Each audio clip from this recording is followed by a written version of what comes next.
November 1 ngayon, naalala ko nung isang taon at may boss din ako na nagpaalala rin sa akin nung isang taon daw po, dumalaw sila doon sa kung saan nakalagak si Jovelyn. Anak, saan ka man naroroon ngayon? Mahal na mahal ka namin. Napakaganda kong anak. Proud na proud ako sa'yo.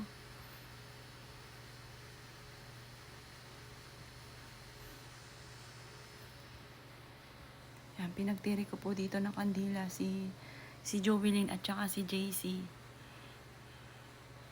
Nung mga panahon na ito, nung isang taon, naalala ko, sobrang lutang ako. Hindi ko alam kung parang hindi ako naniniwala. At hanggang sa ngayon, minsan hindi ako naniniwala. Iniisip ko, babalik din si Jovelyn. Baka may pinuntahan lang, babalik din po siya. Yun ang lagi nasa isipan ko. Hindi ko iniisip na wala na po siya. Kaso minsan biglang, nasa na yung anak ko? Ba't hindi pa rin siya nauwi? Ba't ang tagal? Bakit hanggang 19 lang siya? Nung babang luksa ni Jovelyn, may nagtanong sa akin, minsan ba sinisi mo ang Panginoon? Nagalit ka ba sa Kanya? Kasi doon sa ospital, meron krus.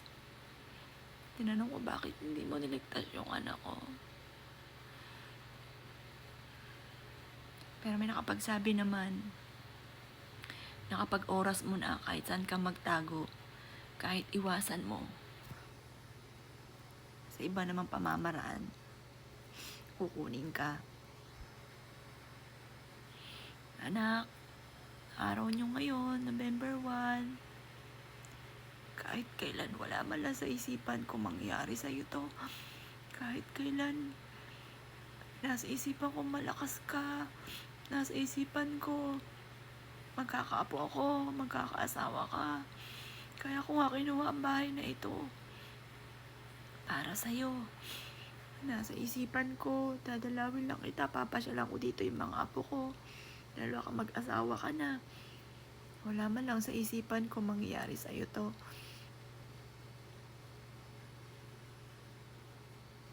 Anak, umiyak man ako ng dugo dito.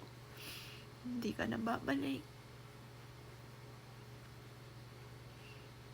Mahal ka namin.